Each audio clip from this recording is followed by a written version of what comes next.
Graça e paz, irmãos. Estou mais uma vez aqui e quero estar deixando com vocês mais uma mensagem, né? Eu estou na igreja, eu não estou no monte porque tem chovido muito esses dias, então tô gravando na igreja, né?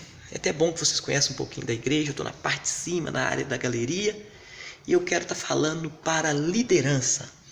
Vou estar falando para os obreiros, diáconos, missionárias, evangelistas, presbíteros, pastores, todos aqueles que exercem o ministério, aqueles que trabalham no louvor, aqueles que trabalham com jovem, criança, dança, intercessão, todos que estão na frente da obra de Deus ou que sente essa chamada. Talvez você não está ainda, mas você sente que Deus está chamando para a obra de Deus, ou você não sentiu o chamado, mas tem o desejo. Essa palavra é para você. Eu vou estar falando o que é necessário para a gente ser um obreiro bem-sucedido. O que é necessário para o ministério da gente prosperar, ser um ministério frutífero. É bom eu estar falando isso aqui. Eu vou estar apresentando essa mensagem em partes, porque esse assunto é muito amplo e é muito rico. Então, dividido em partes, eu posso tratar com mais detalhes. Você está assistindo essa mensagem, né? Ela vai continuar. Se você quiser compartilhar, você vai estar abençoando a vida de muita gente, tá bom? Onde que você encontra essa mensagem? Evânio José Vieira no Facebook ou no YouTube. Você que não se inscreveu ainda no YouTube, se inscreva lá, toca o sininho. Tem muita coisa que nós estamos preparando para colocar ali, palestra para casais, para família, seminário, tem muita coisa. Nós estamos organizando material para nós colocarmos ali no canal, e você que está inscrito lá vai estar recebendo muita coisa boa, está tendo acesso a muita coisa abençoada aí, tá bom? Então vamos lá. O que é necessário para ser um obreiro bem-sucedido, para produzir fruto da obra de Deus? Eu aceitei Jesus no ano de 95. Já no ano de 96, eu já estava ingressado na obra.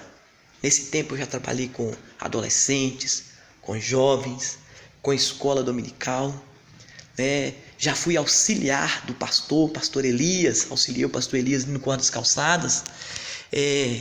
Fui consagrado para evangelista, pastor Elias me consagrou para evangelista. E eu estou na frente dessa igreja a qual eu sou pastor hoje desde o ano de 99. Pastor Elias, ele me enviou para a igreja aqui no ano de 99, no mês de maio. Então vai fazer 19 anos que nós estamos na frente dessa obra. E nesse tempo eu já vi muita coisa. Eu já vi ministérios expandir, pessoas crescer e serem bem-sucedidos no ministério. Como que eu já vi também muitas pessoas que tinham tudo para ter um ministério próspero, um ministério bem-sucedido, e acabaram sucumbindo, naufragando no meio da caminhada.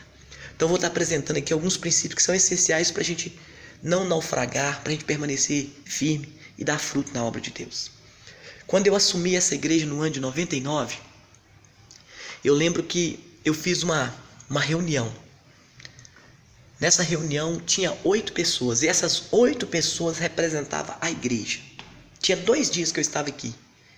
E quando terminou essa reunião, eu fiquei abalado. Eu lembro que eu fiz uma pergunta na reunião assim: quem está comigo? E daqueles 8, 7 falaram abertamente: não conte comigo. Eu estou aqui, mas eu não vou continuar aqui. Eu e Solange, nós ficamos desesperados. E nós sabíamos que nós íamos ter muito trabalho. Nós evangelizamos de casa em casa, entregamos panfleto, fizemos campanha, convidamos pessoas de fora, fizemos de tudo. E sabe o que aconteceu? Nada. A igreja não caminhou. Teve vezes a gente dar escola dominical para uma pessoa, tinha vezes que a gente chegava que tinha 5, 6. Foram anos difíceis. Não vou falar que foi dia, não, foram anos. Porque aqui nós ficamos 1 ano e meio sem ganhar ninguém para Jesus. A situação foi tão crítica que eu cheguei a escrever o meu discurso de volta. Como que eu vim lá da igreja Casa de Oração do Corpo das Calçadas, eu sabia que se não der certo eu ia voltar para lá, ia ser um obreiro lá de novo, evangelista lá. Então eu cheguei a escrever o meu discurso de volta. Irmãos, eu fui para Bonanza por um tempo, mas eu voltei, tal, vocês entendem, né? Cumprimos o chamado de Deus. Porque eu não acreditava que ia dar certo. Porque tudo que a gente fazia dava errado. Mas Deus é muito bom e Ele é fiel. E quando Ele chama alguém para a obra e essa pessoa anda de conformidade com a sua vontade, Deus estende as suas mãos e honra. Hoje, para a glória do Senhor, nós já temos congregações, né, que são filiais daqui. E uma igreja muito abençoada, uma igreja que tem crescido muito para a glória de Deus. Para a glória de Deus. E eu posso falar para vocês aqui algumas coisas que a gente tem aprendido, que faz a diferença, que faz o ministério expandir, que faz o ministério não só florescer, mas florescer e frutificar e ser um ministério reconhecido, um ministério abençoado. Primeira coisa, caráter. Todos aqueles que estão na frente da obra de Deus têm que ser pessoas de caráter. Se você quiser que seu ministério prospere, se você quiser que seu ministério dê fruto, você tem que ser uma pessoa de caráter. Eu não estou falando que você tem que ser uma pessoa perfeita, porque ter caráter não é ser perfeito, é ser coerente. Tiago, capítulo de número 2, versículo de número 12, está escrito assim: de tal maneira falai, de tal maneira procedei. Quem tem caráter é aquele que tanto as palavras quanto as ações são as mesmas coisas. Ou seja, eu falo aquilo que eu vivo e eu vivo aquilo que eu falo, eu prego. Quando a gente lê 1 Timóteo, capítulo 3, quando o apóstolo Paulo está falando sobre o ministério para Timóteo, ele fala assim: se alguém deseja o episcopado, se alguém quer ser um obreiro, um pastor, um bispo, ele está desejando uma coisa excelente. Então quem deseja um ministério está desejando algo sublime, algo muito bom. Mas Paulo fala assim: é necessário, porém, que o bispo seja irrepreensível. Se você ler 1 Timóteo 3, versículo 2, você vai ver que Paulo está falando irrepreensível, marido de uma só mulher, temperante. Vai falando das qualidades, todas as qualidades que aparecem ali, só uma que diz respeito ao dom. As outras diz respeito ao caráter. Ele termina o versículo 2, apto para ensinar. Então, antes da pessoa ter um dom de pregar, ter um dom de ensinar, ter um dom de cantar, ter um dom de profetizar, a pessoa tem que ter caráter, porque é o caráter que dá base. O caráter é que dá base ao nosso ministério.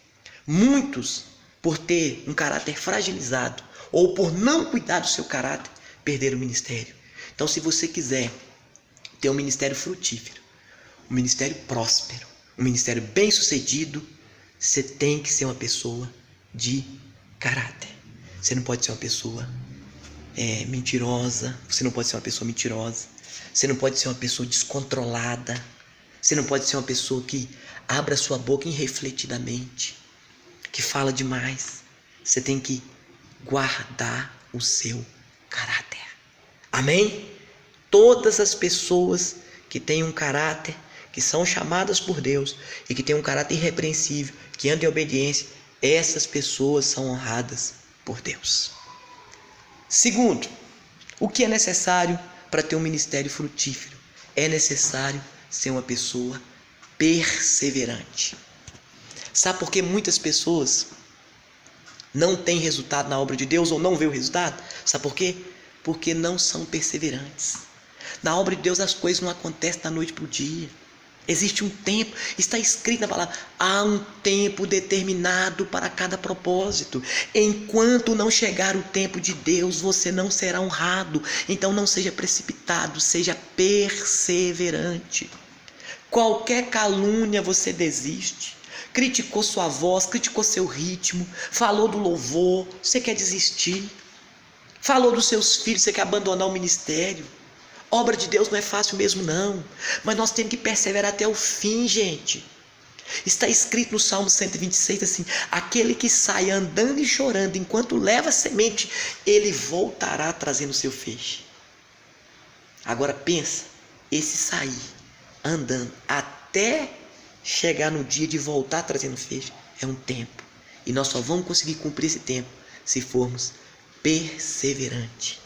Humilhai-vos debaixo da potente mão de Deus, para que Ele, a seu tempo, vos exalte. Deus só vai exaltar aquele que permanece firme. Seja fiel e perseverante no propósito que Deus colocou, no chamado de Deus para a sua vida. Tem uma passagem na Bíblia linda, Neemias. Ele chega para Neemias Neemias capítulo 6, e fala: Neemias, vem aqui, precisamos de conversar. Está saindo uma conversa com seu nome, uma calúnia, vem aqui para nós debatermos. Neemias olhou para eles e falou: gente, eu estou fazendo uma grande obra, de modo que eu não posso descer para que a obra não pare. Aqui, você que tem um chamado, seja para o pastoreio, seja para o diaconato, para o presbitério, seja para o louvor, para trabalhar com jovens, você está fazendo uma grande obra. Persevera nessa obra que Deus vai te honrar. Seja perseverante. Mas não está dando certo, pastor. Se eu tivesse pensado nisso, eu não estava falando com você. Eu comecei uma igreja com pouca gente. Hoje a nossa igreja, aqui, culto aqui, tem vezes, domingo passado de 350 pessoas no culto, faltou mais de 60 viajando. Pensa, é lógico que tinha muito visitante, mas aqui, pensa, para uma coisa funcionar requer tempo. Seja perseverante. Amém? Então eu vou deixar, presta atenção. Eu vou estar deixando para você que esses dois princípios, você tem um ministério frutífero, e a mensagem vai estar continuando. Hoje eu falei sobre caráter e perseverança. Amém? Deus abençoe a todos. Fica firme que Jesus é contigo. Um abraço.